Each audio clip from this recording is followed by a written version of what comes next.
जय हिंद दोस्तों, हमारे YouTube channel Study Mate official में आप सभी का स्वागत है। आज ये हम बहुत ही इंपॉर्टेंट क्वेश्चन लेके आ रहे हैं बिहार एसएससी के लिए, जो आपको दिसंबर में एग्जाम होने वाली है। आज ही दोस्तों 10 महत्वपूर्ण क्वेश्चन है और उससे रिलेटेड जो भी आपके ऑप्शंस हैं उस ऑप्शंस को डील करेंगे, और इसके अलावा जो भी कोई आंसर होगी वो सारी चीज़ें हम आप आज को डील करने वाले हैं। तो दोस्तों तैयार हो जाइए कलम कॉपी लेकर के और अच्छे ढंग से लिखिएगा ताकि आपको रिविजन करने में आसानी हो। जरूरी है रिविजन करना।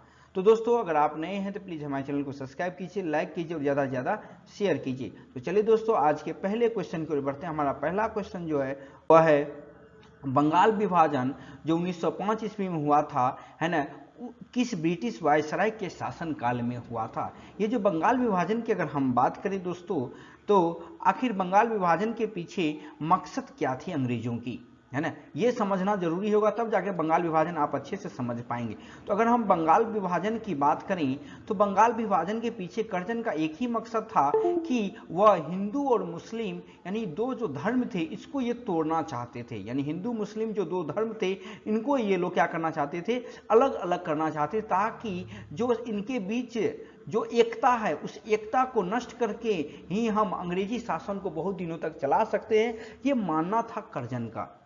इसलिए इन्होंने बंगाल विभाजन की घोषणा की। कब की? 1905 ईस्वी में। अगर डेट आपसे पूछेगा कि किस तारीख को, तारीख भी कभी कभी एग्जाम में पूछ देते हैं दोस्तों, तो आपको याद रखना है कि बंगाल विभाजन जो है वह 19 जुलाई 1905 ईस्वी को, है ना, ये बंगाल विभाजन की घोषणा होती है। 19 जुलाई 1905 ईस्वी को याद रखिएगा, ये 19 जुलाई 1905 की घोषणा होती है। लेकिन भारत के विरोध के कारण बहुत सारे विरोध होना शुरू हो गया इसके पीछे, तो इसके कारण 1911 ईस्वी में बंगाल विभाजन को रद्द कर दिया जाता है। कब रद्द कर दिया जाता है? 1911 ईस्वी में से रद्द कर दिया जाता है बंगाल विभाजन को। तो उस समय कर्जन का ये मकसद था कि हम भारत को हिंदू और मुस्लिम के रूप में उसे बांट सके। तो बंगाल विभाजन जो हुआ था वो किसके शासनकाल में हुआ था दोस्तों? तो लॉर्ड कर्जन के शासनकाल में हुआ था।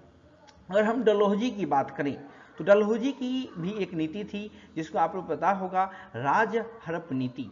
राज हड़प नीति जो था, इस नीति के तहत उसने क्या किया कि उन्होंने कहा कि यदि कोई भी राजा के पुत्र या पुत्री मर जाते हैं तो अगर वो गोद लेते हैं तो उसके बेटा को यह माना नहीं जाएगा कि वह उसका उत्तराधिकारी बनेगा। इसी को हम राज हड़प नीति कहते हैं। तो डलहौजी इसके लिए फेमस था, और राज हड़प नीति के तहत पहला राज जो हड़पा गया था और वह हड़पा था सतारा को, है ना, सतारा पहला राज था जिसे हड़पा गया था 1848 ईस्वी में।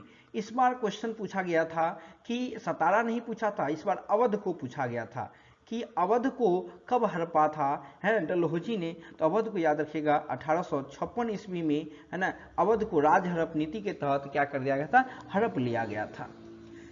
डलहौजी की ही बात करें तो डलहौजी के शासनकाल में ही शिक्षा से संबंधित एक नीति आया था 1854 ईस्वी में, वुड डिस्पैच नीति। ये भी याद रखिएगा, शिक्षा से ये रिलेटेड था, वुड डिस्पैच नीति इसी के शासनकाल में 1854 ईस्वी में आया था। डलहौजी के ही शासनकाल में आपको पहली ट्रेन चली थी 16 अप्रैल, है ना, 1853 ईस्वी को बम्बई से थाने के बीच, जो आपको कितने किलोमीटर थी, ये आपको 34 किलोमीटर थी। पहली ट्रेन चली थी कब? 1853 ईस्वी में 16 अप्रैल को। अब इसमें आपको ये क्वेश्चन ये कमेंट बॉक्स में देना है आपको कि भारत में पहली मेट्रो जो चली थी वह कब चली थी। हमने आपको ट्रेन बता दिया कि 16 अप्रैल 1853 ईस्वी को क्या हुआ, पहली ट्रेन चली थी भारत में बम्बई से थाने के बीच में, ये पहली ट्रेन थी, है ना। तो आपको बताना है कि पहली जो मेट्रो थी वह कब चली थी। ये दोस्तों आपका क्वेश्चन है। तो ये हो गए आपके डलहौजी, जो आपके इंपॉर्टेंट क्वेश्चन भी यहाँ से पूछे जाते हैं। तो चलिए दोस्तों फिर अगले क्वेश्चन की ओर बढ़ते हैं। हमारा जो अगला क्वेश्चन है वह देखिए बहुत इंपॉर्टेंट है, प्राचीन भारत से है। सम्राट अशोक का कौन सा शिलालेख कलिंग पर विजय का उल्लेख करता है? देखिए अगर हम सम्राट अशोक की बात करें तो सम्राट अशोक जो थे चंद्रगुप्त मौर्य का सबसे महान शासक था। और अगर हम मौर्य वंश की बात करें दोस्तों, मौर्य वंश की अगर हम बात करें, मौर्य वंश का ये सबसे महत्वपूर्ण शासक था, और मौर्य वंश की स्थापना का श्रेय किनको जाता है? चंद्रगुप्त मौर्य को जाता है, जो इनके पहले राजा थे। और इनके गुरु कौन थे? सभी तो मौर्य वंश की स्थापना का श्रेय चंद्रगुप्त मौर्य को जाता है, और इन्होंने अपने गुरु चाणक्य की सहायता से इन्होंने, है ना, नंद वंश के अंतिम शासक होते महापद्नंद को हरा करके इन्होंने क्या, घनानंद को हरा करके इन्होंने क्या किया था कि मौर्य वंश की स्थापना की थी। नंद वंश के अंतिम शासक कौन थे? घनानंद। उनको हरा करके चंद्रगुप्त मौर्य ने क्या किया था? मौर्य वंश की नींव डाली थी।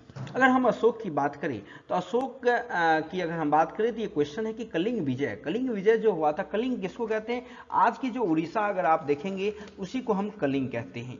आज जो हमारा उड़ीसा है वही उस समय कलिंग राज हुआ करता था। तो कलिंग पर जो इन्होंने आक्रमण किया था 261 बीसी में किया था। कलिंग पर इन्होंने आक्रमण किया था कब? 261 बीसी में। और उस समय इसके जो राजा थे, कलिंग के राजा थे, उनका नाम था अनंत पद्मनाभन। ये इनके उस समय क्या थे? राजा थे। इनकी मृत्यु हो जाती है। फिर इसके बाद हम लोग जैसे कहानी में भी पढ़े, इनकी बेटी जो है वह हथियार उठाती है। तो अशोक जो है कलिंग पर कब आक्रमण करता है? 261 बीसी में। ठीक है। तो अगर हम अशोक की बात करें तो ये जो है 269 बीसी से 269 बीसी से 232 बीसी तक क्या करते हैं? शासन करते हैं। 269 बीसी से 232 बीसी तक क्या करते हैं? ये शासन करते हैं। अशोक का ये कार्यकाल रहता है। और अशोक की अगर हम पुत्र की बात करें, ठीक है, तो इनके एक क्वेश्चन बहुत इंपॉर्टेंट है कि इसकी पुत्र और पुत्री, इस दोनों को इन्होंने क्या किया था? श्रीलंका भेजा था बौद्ध धर्म के प्रचार के लिए। याद रखिए। और पुत्र का क्या नाम था? पुत्र का नाम था महेंद्र और पुत्री का नाम था संघमित्रा। इसको इन्होंने कहाँ भेजा था? श्रीलंका बौद्ध धर्म के प्रचार प्रसार के लिए इन्होंने भेजा था। अब सोचिएगा कि अशोक जैसा महान सम्राट बौद्ध धर्म क्यों परिणत हो गया? आखिर इन्होंने इस धर्म की प्रचार प्रसार क्यों किया? तो इसका रीजन भी यही कलिंग नहीं था। कलिंग जो था, कलिंग युद्ध के बाद इनका हृदय परिवर्तन हो जाता है और ये अपने आप को क्या करते हैं? बदल लेते हैं और युद्ध की नीति को त्याग करके धर्म की नीति अपना लेते हैं। तो अगर हम बात करें तो सम्राट अशोक का कौन सा जो शिलालेख है वह कलिंग विजय की उल्लेखन करता है? तो याद रखिएगा 13वां शिलालेख जो है वह कलिंग विजय की उल्लेख करता है। तो चलिए इसके कुछ, है ना, देख लेते हैं कि कौन कौन से शिलालेख हैं जो इंपॉर्टेंट एग्जाम में पूछे जाते हैं। तो चलिए दोस्तों देख लेते हैं। प्रथम शिलालेख में यह कहा गया है ना, कि पशु हत्या, यानी कि जो पशु की बलि चढ़ाई जाती है, पशु हत्या को निषेध बताया गया, यानी कि ये नहीं होना चाहिए। पशु हत्या जो है उसको निषेध कर दिया गया है।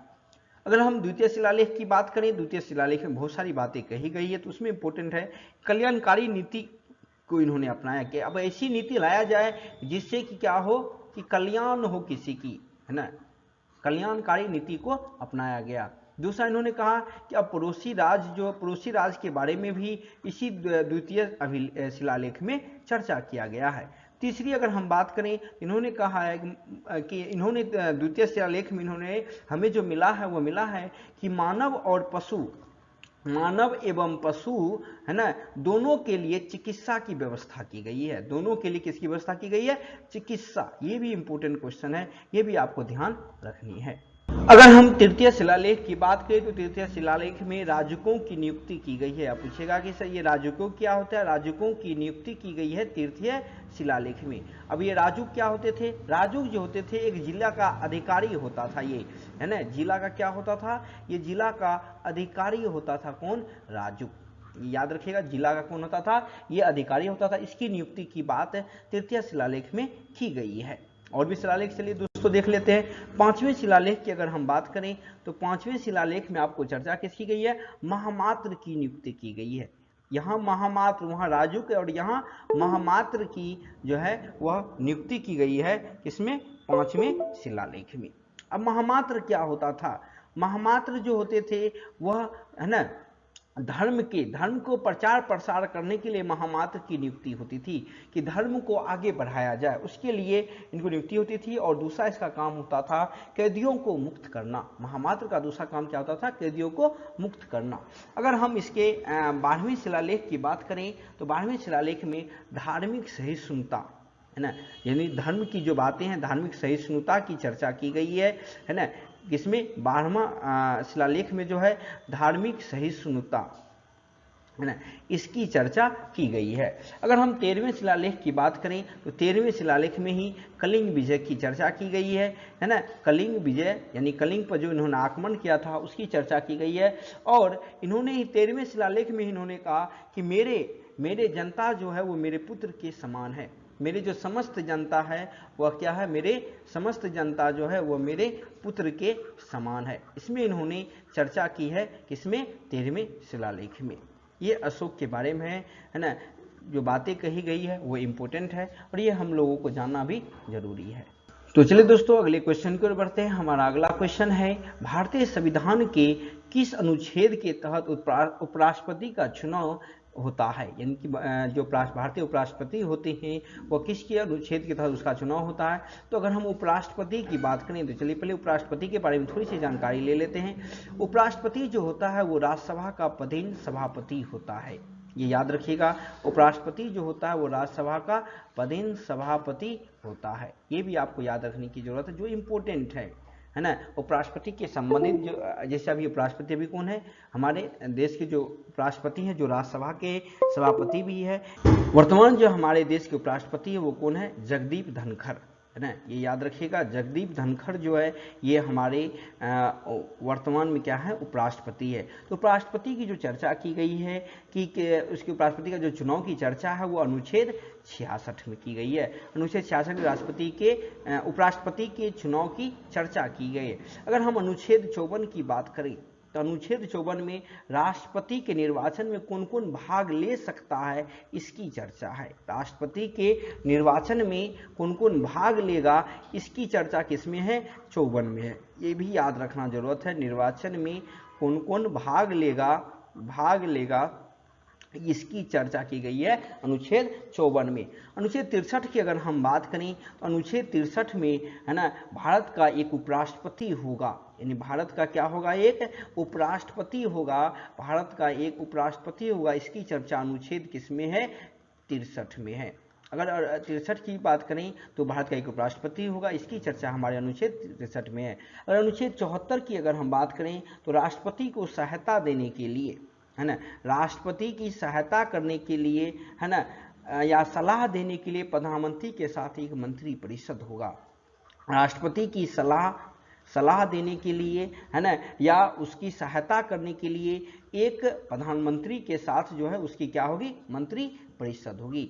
एक प्रधानमंत्री के साथ क्या होगी, उसकी मंत्री परिषद होगी। ये याद रखिएगा। सलाह देने के लिए चर्चा की गई है किसमें, अनुच्छेद 74 में, है ना। अनुच्छेद 74 में इसकी चर्चा की गई है कि राष्ट्रपति की सलाह के लिए किसका, मंत्री परिषद होगा। और भी बहुत सारे अनुच्छेद हैं जिसको हमें देखना, जो इम्पोर्टेंट है हमारे लिए और हमारे एग्जामों के लिए, वह देखते हैं। अनुच्छेद 54 हमने बता ही दिया। अनुच्छेद 54 जो होता है वो आपको क्या है, राष्ट्रपति के निर्वाचन में कौन कौन भाग लेगा इसकी चर्चा है अनुच्छेद 54 में। राष्ट्रपति के निर्वाचन में जो भाग लेगा, निर्वाचन में कौन कौन भाग लेगा, ठीक है, इसकी चर्चा कहाँ की गई है, इसमें चर्चा की गई है, भाग लेने वाले। अनुच्छेद 63 में भारत का एक उपराष्ट्रपति होगा, इसकी चर्चा है। भारत का एक उपराष्ट्रपति होगा, इसकी चर्चा किसमें है, अनुच्छेद 63 में। अनुच्छेद 74 की अगर हम बात करें तो राष्ट्रपति की सहायता के लिए एक मंत्री परिषद होगा और उसके साथ ही प्रधानमंत्री, उसका जो सर्वदलीय नेता होगा प्रधानमंत्री, वह राष्ट्रपति की सलाह देने के लिए नियुक्त की जाएगी। तो राष्ट्रपति की सलाह के लिए, है ना, सलाह के लिए एक मंत्री परिषद होगा।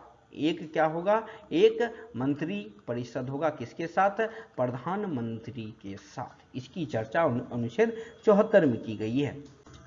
अगर हम बात करें अनुच्छेद 67 की, अनुच्छेद 67 का दिया हुआ है उपराष्ट्रपति का जो कितने वर्ष तक वो उपराष्ट्रपति रहेंगे, इसकी चर्चा किसमें है, अनुच्छेद 67 में। उपराष्ट्रपति की पदावधि जो है इसकी चर्चा की गई है। उपराष्ट्रपति की किसकी चर्चा की गई, पदावधि की चर्चा की गई है। उपराष्ट्रपति शासनकाल कितने होता है, 5 वर्ष का होता है। अगला हम बात करें अनुच्छेद 123 राष्ट्रपति का अध्यादेश। अनुच्छेद 123 में क्या है, राष्ट्रपति जो है वह अध्यादेश जारी करेगा। राष्ट्रपति क्या जारी करेगा, अध्यादेश जारी करने की शक्ति किसमें दी गई, अनुच्छेद 123 में। अनुच्छेद 360 की अगर हम बात करें तो वित्तीय आपातकाल की चर्चा जो है अनुच्छेद 360 में है ना, अनुच्छेद 360 में वित्तीय आपातकाल। और अगर हम 352 की बात करें तो 352 में है आपका राष्ट्रीय आपातकाल। याद रखिएगा, राष्ट्रीय आपातकाल 352 में है ना, राष्ट्रीय आपातकाल 352 में है। और 356 की अगर हम बात करें तो राष्ट्रपति शासन जो है वह 356 में कही गई है। राष्ट्रपति शासन की चर्चा 356 में है। अगर हम 213 की बात करें तो राज्यपाल यहाँ अध्यादेश जारी करेगा। याद रखिएगा, है ना, यहाँ क्या कौन अध्यादेश जारी करेगा, राज्यपाल को अध्यादेश जारी करने का अधिकार है। राज्यपाल को अध्यादेश जारी कर सकता है ना। ये किसमें है, 213 में। और इसी का जस्ट उल्टा 123 में राष्ट्रपति अध्यादेश जारी करेगा और 213 में राज्यपाल अध्यादेश जारी करेगा। तो चलिए दोस्तों फिर अगले क्वेश्चन की बढ़ते हैं। बहुत ही इंपॉर्टेंट क्वेश्चन है अगला हमारा, देखिएगा।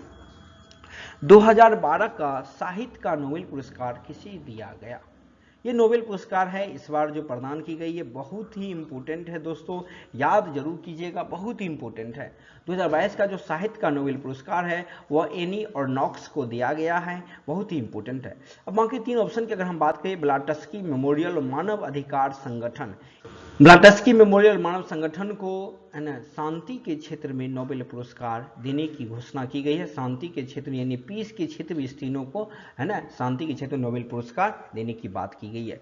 अगर हम नोबेल पुरस्कार की अगर हम बात करें तो दोस्तों नोबेल पुरस्कार की जो शुरुआत होती है वह 1901 ईस्वी से होती है ना। किसके कारण होता है, तो डायनामाइट के जो आविष्कारक थे वैज्ञानिक अल्फ्रेड नोबेल, इसके इन्होंने ही अपनी सारी संपत्ति को है ना, क्योंकि चूंकि ये विवाह नहीं किए थे, इनको कोई संतान ना थी, तो इन्होंने अपनी सारी संपत्ति जो है वो उन्होंने पुरस्कार के रूप में देने की घोषणा की। तो अल्फ्रेड नोबेल ने 1901 ईस्वी में क्या की थी, नोबेल पुरस्कार की घोषणा की थी, जो अब हर साल दिया जाता है ना।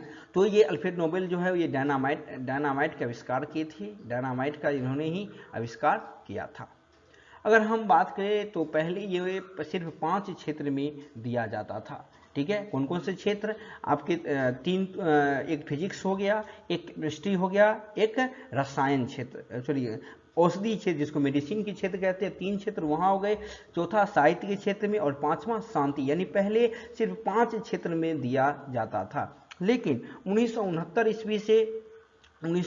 ईस्वी से इकोनॉमिक्स के क्षेत्र में भी नोबेल पुरस्कार दिया जाने लगा। इकोनॉमिक्स के क्षेत्र में भी क्या दिया जाने लगा, नोबेल पुरस्कार। पहले 5 क्षेत्र ही थे, साइंस के 3 क्षेत्र हो गए, फिजिक्स, केमिस्ट्री और बायो या मेडिसिन जिसको आप कहते हैं। फिर उसके बाद एक हो गए साहित्य और दूसरा हो गया शांति, यानी 5 क्षेत्र पहले हो गए। फिर एक इकोनॉमिक्स 1969 में जोड़ा गया, तो ये आपके हो गए टोटल 6 क्षेत्र। अब देखते हैं और भी जो इस बार शांति नोबेल पुरस्कार दिया किसको दिया गया। भौतिकी की अगर हम बात करें तो भौतिकी में 3 व्यक्ति को दिया गया है दोस्तों। भौतिकी के क्षेत्र में जो पहला व्यक्ति है जिसको दिया गया है एलन एस्पेक्ट, 3 व्यक्ति को दिया गया है। तो पहला है एलन एस्पेक्ट, है ना। दूसरा क्या है, दूसरा का नाम है एंटोन जिलिंगर, यानी इनको क्या किया गया है, दूसरे व्यक्ति हैं जिनको दिया गया है। और तीसरा व्यक्ति जो है वह है जॉन क्लॉजर, है ना, जॉन क्लॉजर, इनको दिया गया है ना भौतिकी के क्षेत्र में। किनको, एलन एस्पेक्ट को, एंटोन जिलिंगर को और जॉन क्लॉजर को। अगर रसायन के क्षेत्र की बात करें दोस्तों तो पहला नंबर जिनको आता है ये है कैरोलिन, है ना, कैरोलिन आर बटोरजी, है ना, इनको मिला है रसायन के क्षेत्र में पहला। दूसरा व्यक्ति जिनको मिला है इनका नाम है कार्ल बेरी, है ना, कार्ल बेरी सरप्लेस, है ना, इनको मिला है, ये है आपके दूसरे व्यक्ति। और तीसरा व्यक्ति जो मिला है मार्टिन जी मेंडल को मिला है ना, रसायन के क्षेत्र में। ये तीनों व्यक्ति को मिला है कैरोलिन आर बटोरजी, कार्ल बेरी सरप्लेस और जी मेंडल को रसायन के क्षेत्र में क्या मिला है, नोबेल पुरस्कार। अगर हम मेडिसिन की बात करें तो कुछ दिन पहले भी हमने ये क्वेश्चन डाला था, स्वांते पैबो को मिला है मेडिसिन की क्षेत्र में, स्वांते पैबो। और अर्थशास्त्र की अगर इकोनॉमिक्स है इसमें भी 3 व्यक्ति को मिला है दोस्तों, है ना। पहला नाम है एच डिग्वी, है ना, एच डिग्वीग, है ना। दूसरा व्यक्ति जो मिला है जिनका नाम है डगलस डब्लू डायमंड से याद रखिएगा, डब्लू डायमंड। और तीसरा व्यक्ति जिनको मिला है एस बनारके, है ना, जिनको मिला है एस बनारके। इनको ये है जिनको अर्थशास्त्र में मिला है एच डिग्वी, डब्लू डायमंड और एस बनारके। तो याद रखिएगा ये आपके 4 हो गए, 2 हमने उधर बता दिया, आपके नोबेल पुरस्कार खत्म हो गए। ये आपको एग्जाम के पॉइंट ऑफ व्यू से बहुत ही इंपॉर्टेंट है। चलिए अगले क्वेश्चन की ओर बढ़ते हैं। अगला क्वेश्चन है भारतीय स्वाधीनता संघर्ष 1857 की पुस्तक किसने लिखी है। बहुत इंपॉर्टेंट क्वेश्चन है दोस्तों, इसकी चर्चा खास अक्सर होती है। तो ये पुस्तक विनायक दामोदर सावरकर, यानी इनको शॉर्ट में हम कहते हैं BD सावरकर, इनके द्वारा ये पुस्तक लिखी गई है ना। दादा भाई नौरोजी की अगर हम बात करें तो इनकी पहली पुस्तक है पोवर्टी, है ना, पोवर्टी यानी गरीबी जो है, पोवर्टी इनकी पहली पुस्तक है। और दूसरी पुस्तक का नाम है un British rule in India, un British rule in India. याद रखिएगा इनकी दूसरी पुस्तक की नाम है un British rule in India, है ना। अगर हम गोपाल कृष्ण महात्मा गांधी की अगर हम बात करें दोस्तों, महात्मा गांधी के पुस्तक बहुत सारे हैं लेकिन कुछ इंपॉर्टेंट है, जैसे हिंद स्वराज, है ना, हिंद स्वराज इनकी बहुत ही फेमस पुस्तक है। दूसरा क्या है my experiment with truth, my experiment with truth, ये इनकी भी क्या है पुस्तक है ना, ये याद रखिएगा। यानी सच्चाई के साथ जो इसका संघर्ष रहा वो इनमें दिखाया गया है। इनकी एक पत्रिका थी दोस्तों, याद रखिएगा हरिजन पत्रिका, ये भी इसका एक है ना पत्रिका थी। एक पुस्तक और है मेरे सपनों का भारत, है ना, बहुत ही महत्वपूर्ण पुस्तक है मेरे सपनों का भारत, ये बहुत ही ज़्यादा इंपॉर्टेंट है, ये क्वेश्चन पूछा भी गया है। और भी कुछ पुस्तक की अगर हम बात, जैसे गीतांजलि रविन्द्रनाथ टैगोर, इन्हीं के लिए इनको नोबेल पुरस्कार भी मिला था, रविंद्रनाथ टैगोर। गीतांजलि के लेखक कौन है, रविंद्रनाथ टैगोर, ये गीतांजलि के लेखक हैं। अगर हम अनटोल्ड स्टोरी की बात करें तो इनके लेखक है BM कॉल, है ना, याद रखिएगा BM कॉल। द प्रिंस के लेखक हैं मैकियावेली, है ना, मैकियावेली किसके लेखक हैं, द प्रिंस के।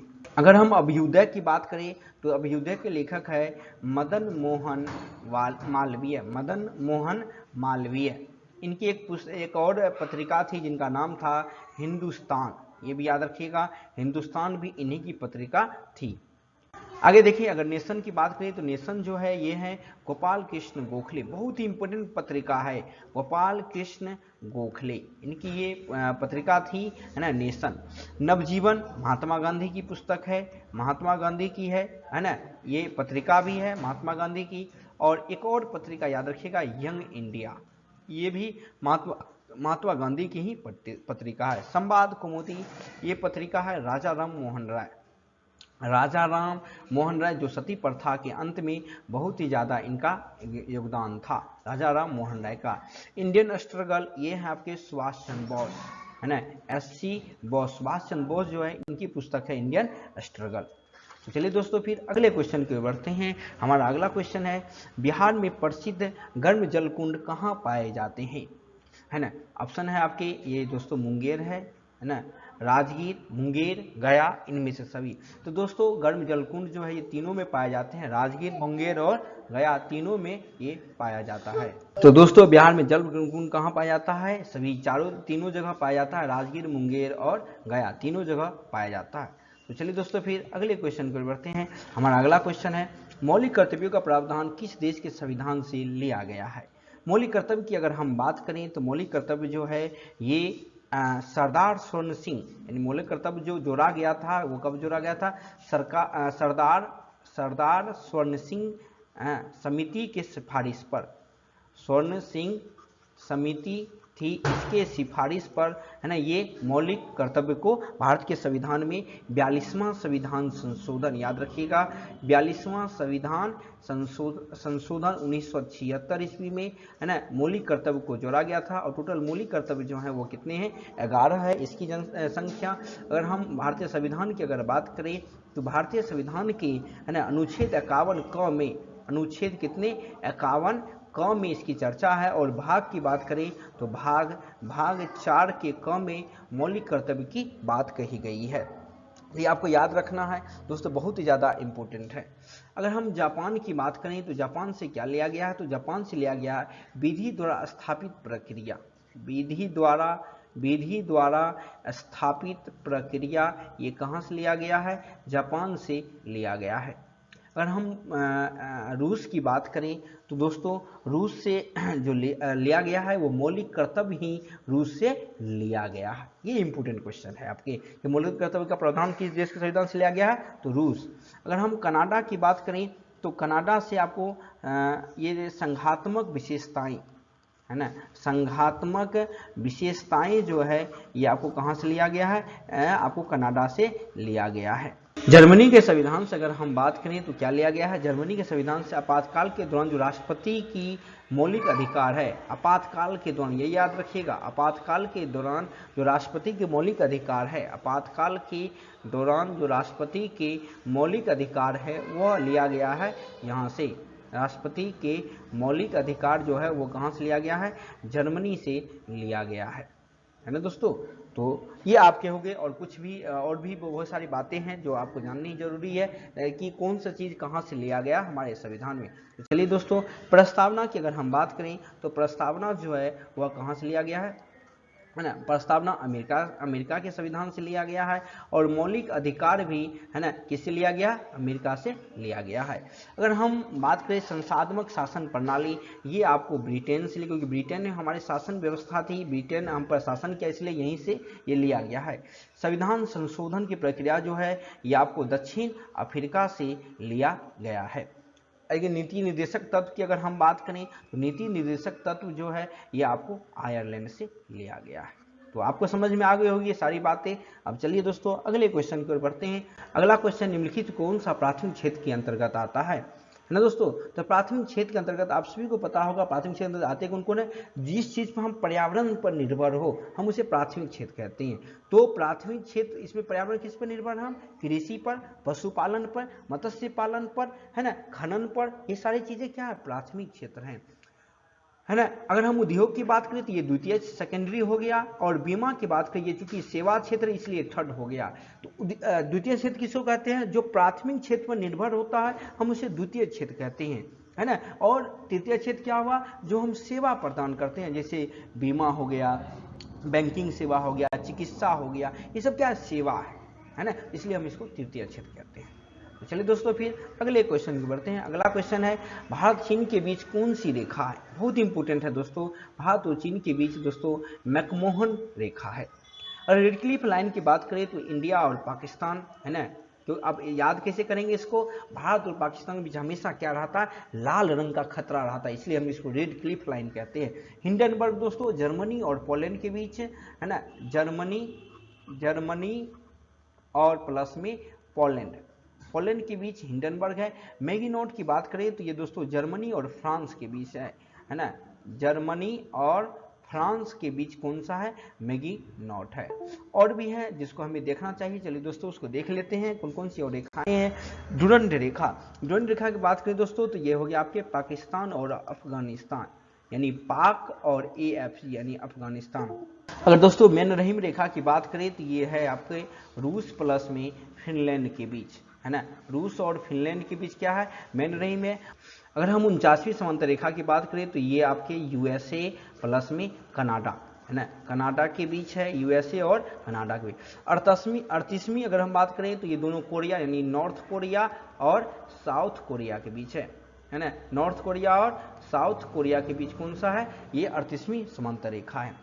तो चलिए दोस्तों फिर आज के आखिरी क्वेश्चन की ओर बात करते हैं। प्रोटीन की फैक्ट्री किसे कहते हैं, यानी प्रोटीन का जो फैक्ट्री होता है उसे क्या कहा जाता है, तो राइबोसोम को हम प्रोटीन की फैक्ट्री कहते हैं, लाइसोसोम को हम आत्महत्या की थैली कहते हैं, आत्महत्या की थैली कहते हैं, है ना दोस्तों, याद रखिएगा आत्महत्या की थैली। गोल्जिका या गोल्जीकरण जिसको कहते हैं, ये आपके है ना यातायात प्रबंधन भी करता है, इसको हम कहते हैं कोशिका के अणुओं